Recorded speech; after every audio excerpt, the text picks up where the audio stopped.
Hello दोस्तों, मैं रामनिका Gandhi homeopathic विशेषज्ञ हूँ और मैं आज आपको बताने वाली हूँ वेरिकोज वेन्स। वेरिकोज वेन्स यानी कि पैरों में मकड़ी नुमा जो नसें हो जाती है उसे ही वेरिकोज वेन्स कहते हैं। बहुत मोटी मोटी नसें हो जाती है, नीली, काली, ब्राउन, और इन नसों से पहले तो देखने में बुरा लगता है, देखने में अच्छा नहीं दिखाई देता और फिर धीरे धीरे इसमें झंझनाहट, थोड़ी तीखी दर्द अचानक होती है, कभी भारीपन रहता है, उसके आसपास में थोड़े जलन होती है और नसों में झंझनाहट आमतौर पे देखने को मिलता है। आगे चलकर अगर इसी तरह के नसों में प्रॉब्लम रहती है तो अल्सर होने की भी संभावना होती है। कुछ केसों में अल्सर फट जाते हैं और वहाँ जख्म हो जाता है और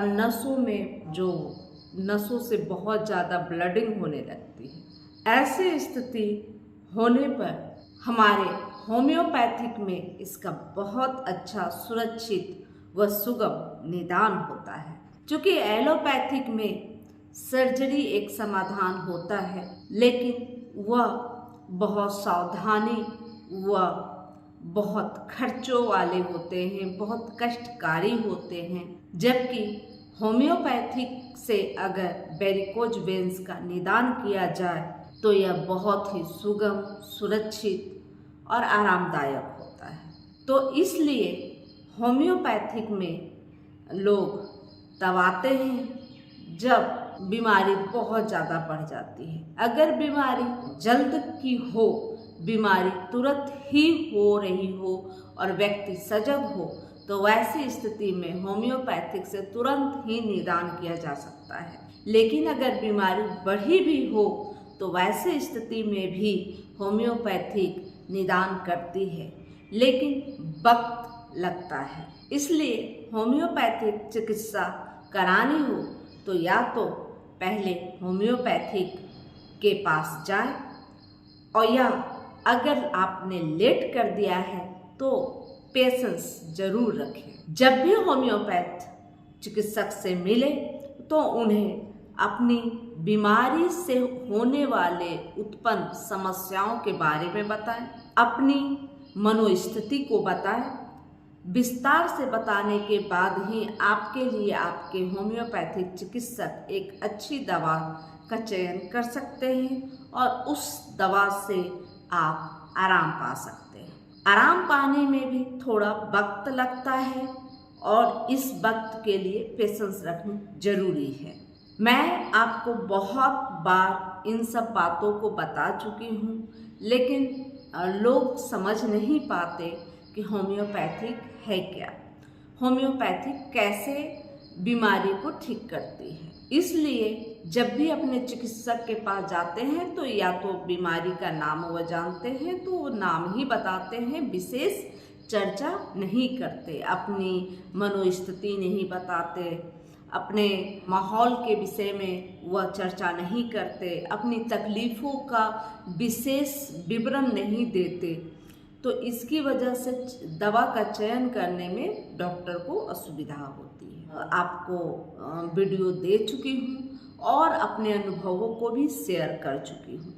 अपने ऐसे पेशेंट के बारे में भी मैं वीडियो बना चुकी हूँ जिनका वेरिकोज वेन्स अब बिल्कुल ठीक हो गया है, जिन्हें बड़े बड़े वेन्स में जख्म हो गए थे और पस पड़ने लगे थे, पैर में सरांध पैदा हो गई थी, बहुत गंदी बदबू वाले पस डिस्चार्ज हो रहे थे और जख्म लंबे समय से ठीक होने का नाम नहीं ले रहे थे। बहुत डॉक्टरों के ट्रीटमेंट से व्यक्ति हार चुके थे।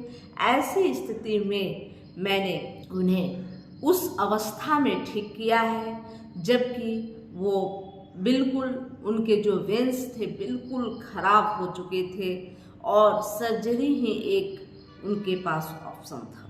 उसके बावजूद भी उनकी दवा कुछ ही दिनों के देने के उपरांत ही वह अपने आप को ठीक महसूस करने लगे।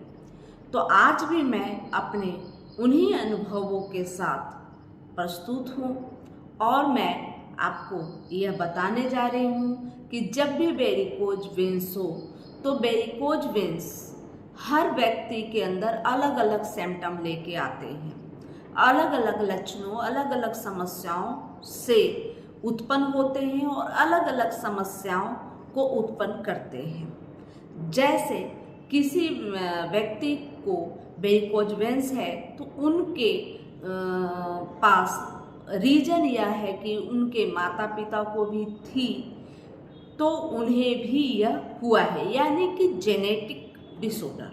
कुछ मरीजों को उनके भारी वजन की वजह से यह हुआ है, कुछ मरीजों को लंबे समय तक खड़े रहने का कार्य करने के बाद हुआ है। जैसे में आप जान सकते हैं ट्रैफिक पुलिस को बहुत लंबे समय तक अपने पैरों पर वजन देकर खड़ा रहना पड़ता है। मॉल में काम करने वाले जो सेल्स गर्ल या सेल्स बॉय हैं उन्हें भी लंबे समय तक मॉल में खड़े रहकर कार्य करना पड़ता है, बैठने की कोई सुविधा नहीं। गार्ड जो होते हैं, गार्ड का जो कार्य करते हैं तो उन्हें भी लंबे समय तक खड़े रहने का कार्य दिया जाता है।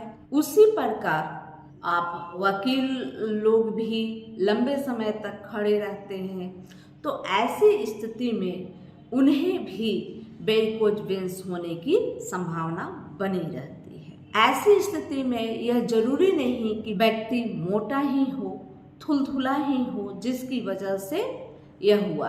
कुछ महिलाओं को प्रेगनेंसी के वक्त भी वेरिकोज वेन्स देखने को मिलते हैं। तो इनके पास जो समस्या है वेरिकोज वेन्स का, सभी लोगों के अलग अलग रीजन्स होते हैं और अलग अलग रीजन्स के साथ अलग अलग समस्याएं उत्पन्न होती है।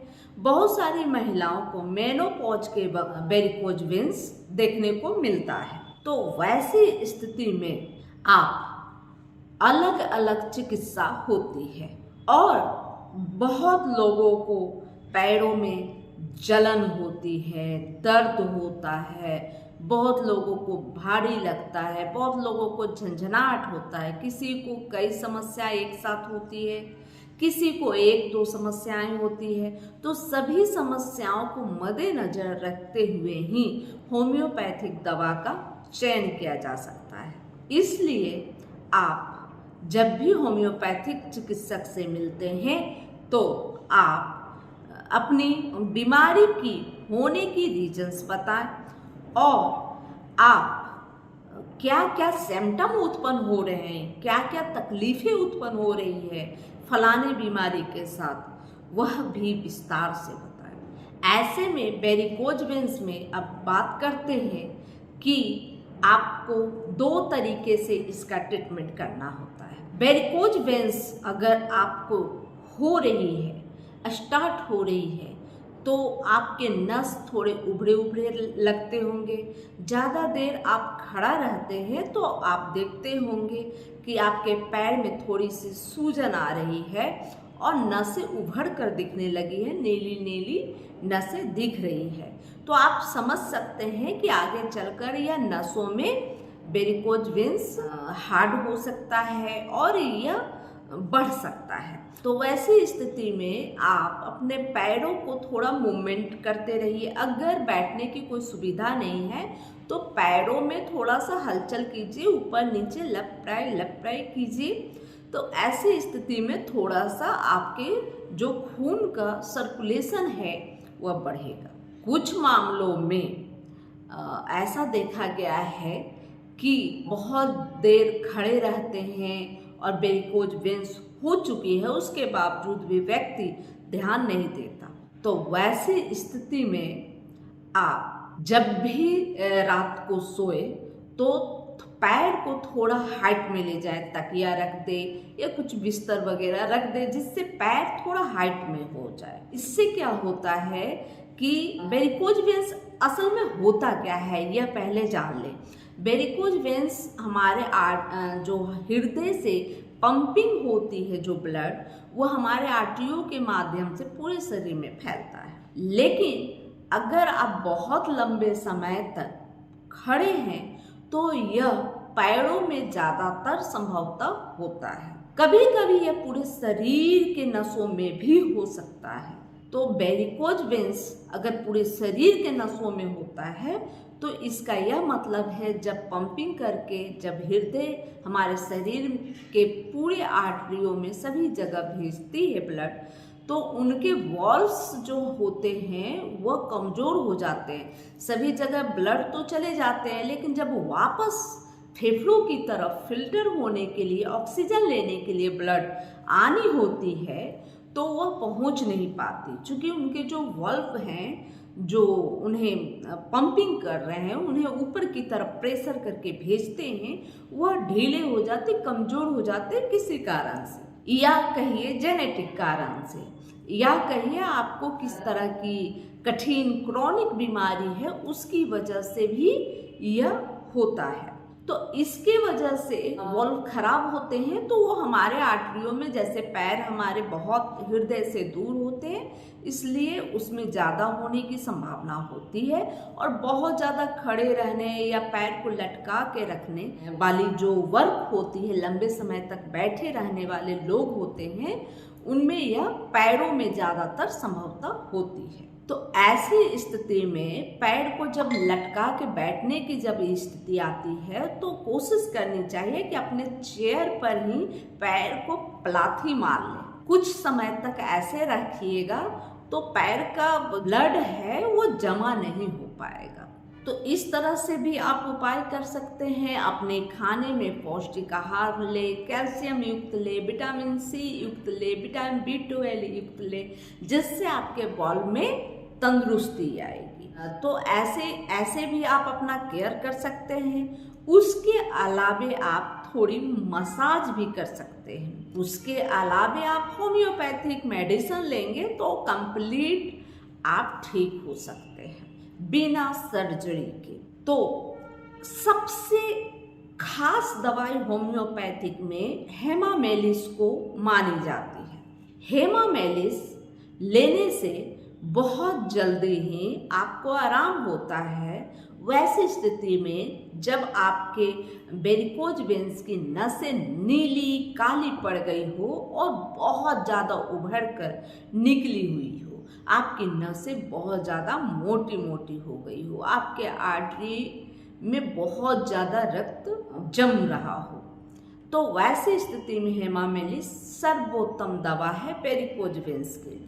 लेकिन अगर आप प्रेगनेंसी के वक्त आपको वेरिकोज वेन्स हुआ है तो वैसी स्थिति में पल्सिट्ला 30 व मेल्फोलियम एक ऐसी दवाई है जिससे लेने से आपको प्रेगनेंसी के वक्त होने वाली वेरिकोज वेन्स में बहुत ज़्यादा आराम देगी। उसी प्रकार अगर महिलाओं को रजनोवृत्ति यानी कि मेनोपॉज के वक्त अगर वेरिकोज वेन्स हुआ है, वैसी स्थिति में हेमामेलिस व नैट्राम्यूर लेने से बहुत ज़्यादा फायदा होता है। अगर आपका स्वभाव, महिलाओं का तो अक्सर स्वभाव होता है जरा जरा सी बात में रोने लगने की, आंसू आंखों से आने की, तो अगर आप बहुत ज़्यादा भावुक महिला हैं तो आप पल्सिट्ला ले सकते हैं। जब रजनोवृत्ति के वक्त आपको इस तरह की वेरिकोज वेन्स की समस्या होती है, तो अगर आपको बात बात में बहुत गुस्सा आता है, बहुत चिड़चिड़ापन लगता है और उसके साथ वेरिकोज वेन्स है, तो ऐसी स्थिति में नैट्राम्यूर ले सकते हैं। नैट्राम्यूर 200 सिर्फ एक दिन में एक बार रात्रि को ले, और हेमामेलिस 30 सुबह दोपहर व शाम 2-2 बूंद ले। ऐसी स्थिति में ठीक हो सकते हैं। अगर आपका वर्क लंबे समय तक खड़े रहने या पैरों को लटका के रखने की स्थिति में है और आप वेरिकोज वेन्स आपको हो चुकी है, तो वैसे स्थिति में आप हेमामेलिस बेराइटाम्यूर का उपयोग कर सकते हैं। हेमामेलिस 30 सुबह दोपहर व शाम 2-2 बूंद लें। बेराइटाम्यूर सप्ताह में 2 दिन 200 की मात्रा में 2-2 बूंद लें। बहुत अच्छा फायदा करता है वेरिकोज वेन्स की स्थिति में। इसके अलावे आप पल्सिटला का उपयोग कर सकते हैं, आप कोनियम मैट का भी उपयोग कर सकते हैं और बहुत सारी होम्योपैथिक दवाइयाँ हैं जो आपको वेरिकोज वेन्स से उबार सकती है, निकाल सकती है, ठीक कर सकती है। लेकिन सबसे पहले आपके सिम्टम को मैच करना बहुत ज़्यादा ज़रूरी है। अगर सिम्टम सही हो, आप बताएं, पूरा खुलकर बताएं अपनी समस्याओं को, रीजन को बताएं कि क्यों हुआ है, तो दवा का चयन होगा होम्योपैथिक में और आप ठीक होंगे। इसलिए अच्छा है कि आप अपनी समस्याओं के निदान के लिए किसी कुशल होम्योपैथिक चिकित्सक से मिलें और वह चिकित्सक को पूरी जानकारी आप दें, जिससे आपको जल्दी से आपका इलाज हो सके और आप सही हो सके। यह जानकारी अगर अच्छी लगी तो लाइक करें, सब्सक्राइब करें और बेल आइकन जरूर दबाएं। जय हिंद, जय भारत।